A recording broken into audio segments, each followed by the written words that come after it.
Pushpa two the rule Indian சினிமாவில் one of the most collected மூவியாக வந்திருக்கு. அதை பற்றி தான் பேச போகிறேன். Hey guys, it's me Blabber Tamil. வாங்க நம்ம வீடியோ கூட போடலாம்.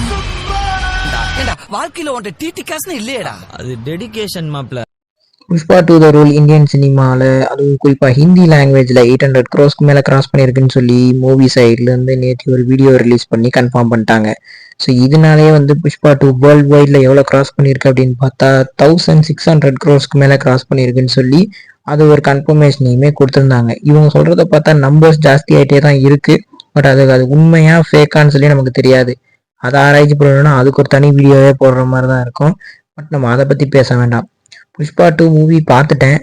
ஒரு கமர்ஷியல் மசாலா என்டர்டெய்னராக இருக்குது. அதாவது எத்தனை வாட்டி வேணாலும் போர் அடிக்காமல் இருக்குங்க படம்.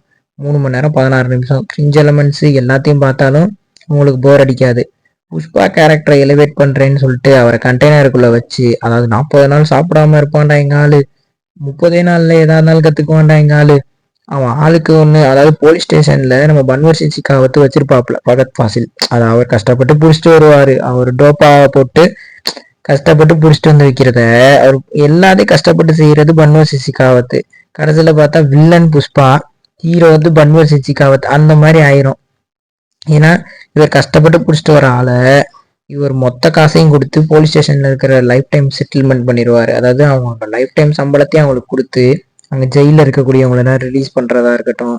அப்புறம் வந்துட்டு 2000 கோடிக்கு டீல் பேசிட்டு அதில் 100 கோடிக்கு மிச்சத்தை வச்சுட்டு ஹெலிகாப்டரை வீட்டுக்கு வாங்கிட்டு வர்றதா இருக்கட்டும்.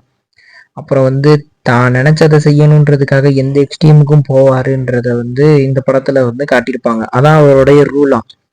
ஃபர்ஸ்ட் பார்ட்ல அண்ணன் அவமானப்படுத்துவாரு, நீ அப்பா இல்லாத புள்ள, நீ 2வது வாரத்துக்கு பிறந்த புள்ள அப்படின்னு சொல்லி அவமானப்படுத்துறாரு. அண்ட் அது ஒரு லீடு. அதாவது செகண்ட் பார்ட்ல அது என்ன ஆச்சுன்றதை தெரிஞ்சுக்கிறதுக்காக இந்த படத்தை பார்க்கலாம். அண்ட் வேற என்ன, ஸ்ரீவல்லியை வந்து இவர் எப்படிலாம் பார்த்துக்க போறாரு, அது ஒரு கதை. அதுக்கப்புறம் வந்து ஃபகத் ஃபாசிலோட இவர் எப்படி சமாளிச்சாரு. பட் ஃபகத் ஃபாசிலுக்கு இவருக்கு ஒரு ரைவல்ரி அந்த அளவுக்கு எஃபெக்டிவா இல்லைங்க. ஏன்னா ஃபகத் ஃபாசிலுக்கு இவருக்கு வரும்போது ஃபகத் ஃபாசிலை நல்லா தான் காட்டியிருப்பாங்க. காட்டிட்டே போயிட்டு கடைசியில் புஷ்பா கிட்ட வரும்போது டம்மி ஆக்கி விட்டாங்க. ஏன்னா இவர் சாரி சொல்ற சீன் ஒன்று இருக்குங்க. அந்த சாரி சொல்றதுக்காக ஃபகத் ஃபாசில் ஆர்வமா இருப்பார். இவர் சாரியும் சொல்லிடுவார். சாரி சொல்லிட்டு இது எனக்கு அவமானமா போச்சுன்னு சொல்லி அவரை ஸ்விம்மிங் பூல்ல தள்ளி விட்டு மூச்சா போறதா இருக்கட்டும்.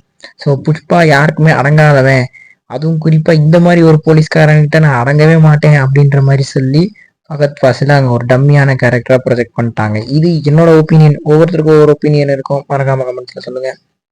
அண்ட் இங்க வில்லன் ஃபகத் ஃபாசிலா இல்ல ஜெகபதி பாபுவான்னு தெரியல. ஜெகபதி பாபுவோடைய தம்பி பையன் ஒரு கேரக்டர் வருவான். அவன் வந்து புஷ்பாவுடைய அண்ணன் பொண்ணுகிட்ட தப்பா நடந்துக்க முயற்சி பண்ணுவான் கோயில்ல. அதாவது அவனுடைய கேங்கோட அங்க ஒரு புஷ்பா வந்து சேலை கட்டி ஒரு ருத்ர தாண்டவம் ஆடி அங்க சண்டை செஞ்சிருவாப்புல. அதுக்கப்புறம் என்ன ஆகுது, புஷ்பா தான் பிராண்டு. அந்த பிராண்டு எப்படி ரூல் பண்ணுதுன்னு பார்த்தா மொத்த ஸ்டேட்டையுமே வந்து ஷடவுன் பண்ணுது. சிஎம் வந்து பொண்டாட்டி கேட்டான்றதுக்காக மாத்துது. அதாவது கதை எப்படி போகுது, தன்னுடைய ஒய்ஃப் ஸ்ரீவல்லி போட்டோ எடுத்துக்கணும்னு சொல்றாங்க சிஎம் கிட்ட போய். ஆனா சிஎம் அவமானப்படுத்தி அனுப்பிச்ச காரணத்தினால தான் கூடயே இருக்கிறவரை வந்து போட்டோ எடுத்து ஃப்ரேம் பண்ணிட்டு, உங்களை சிஎம் ஆக்கிட்டு தான் நான் போட்டோ வந்து என் வீட்டு செவுத்துல மாட்டுவேன் அப்படின்னு சொல்லி சபதம் எடுக்க போறையில தான் இந்த படத்தோட கதையே ஸ்டார்ட் ஆகுது. ஸோ அப்படி மூவ் ஆனதில் இவருக்கும் பன்வர் சிசிகாவுக்கு இருக்கிற ரைவல்ரி, இவர் கட்டையை கடத்துற அந்த ஒரு ஸ்ட்ராட்டஜி, அது எல்லாமே கொஞ்சம் நல்லாவே காட்டியிருந்தாங்கன்னு தான் சொல்லணும். ஸோ பாட்டெல்லாம் சொல்லணும்னா டிஎஸ்பி நல்லாவே பண்ணியிருக்காரு. பிஜிஎம் எல்லாம் நல்லா தான் இருக்கு.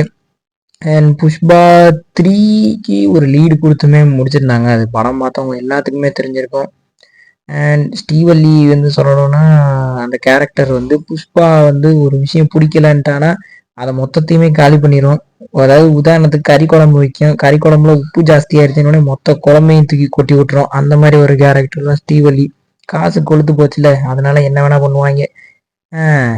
ஆக மொத்தம் பார்த்தீங்கன்னா இந்த படம் வந்து ஒரு நல்ல என்டர்டைன்மெண்ட், கிரிஞ்சி எலமெண்ட்ஸ் இது எல்லாத்தையுமே ஒன்றா சேர்த்து நல்லா ப்ரெசென்ட் பண்ணிட்டாங்க. அண்ட் புஷ்பா 1 அப்பப்போ ரெஃபரன்ஸில் வச்சு வச்சு பண்ணியிருப்பாங்க. அண்ட் புஷ்பா 2ல் அண்ணன் வந்து ஏற்றுக்கிறாரு. அண்ணன் பொண்ணை காப்பாற்றின காரணத்தினால புஷ்பா ஃபேமிலியோட சேர்ந்துடுறாரு. அண்ட் ஃபேமிலியோட சேர்ந்து சந்தோஷமா இருக்கிற சமயத்தில் ஜெகபதி பாபுவோடைய ஆளா இல்லை வந்து அவர் இன்னொரு அன்னோன் பர்சனான்னு சொல்லி தெரியல, அவர் பாம் வச்சு மலை மேல இருந்து வெடிக்க வைக்கிறாப்புல. வெடிக்க வச்சு புஷ்பா ஃபேமிலியே காலி ஆயிடுச்சு. இதுக்கு முன்னாடி பார்த்தீங்கன்னா, ட்ரெய்லர் வரதுக்கு முன்னாடி ஒரு டீசர் விட்டுருப்பாங்க, வேர் இஸ் புஷ்பா அப்படின்னு. அப்போ இந்த சீன் வந்து பார்ட் 3யோட கனெக்ட் ஆனதை ஃபர்ஸ்ட்டே கொடுத்து முடிச்சிட்டாங்க போல. ஏன்னா அந்த ட்ரெய்லருக்கு இந்த மூவிக்கு சம்மந்தமே இல்லாமல் இருந்துச்சு. பட் அதுக்கு ஒரு ஹிண்ட்டாக இந்த ட்ரெய்லர் அமைஞ்சிருக்கு.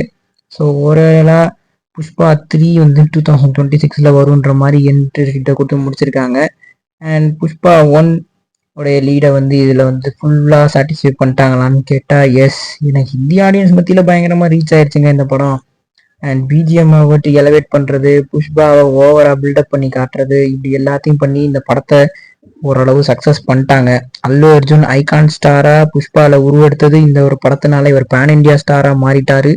அண்ட் 1000 crore கிளப்லையுமே இவர் ஜாயின் ஆயிட்டாரு. பகத் பாசிலன்ல யூஸ் பண்ணியிருக்கலாம், அதை மட்டும் மிஸ் பண்ணிட்டாங்க. மற்றபடி மியூசிக் இதில் கேஸ்ட் பண்ண ஒவ்வொரு ஆக்டரும் அவங்களோட பெஸ்ட்டை கொடுத்துருக்காங்க. ஸோ இந்த படத்தை பற்றி நீங்கள் கமெண்ட்ஸில் சொல்லுங்கள்.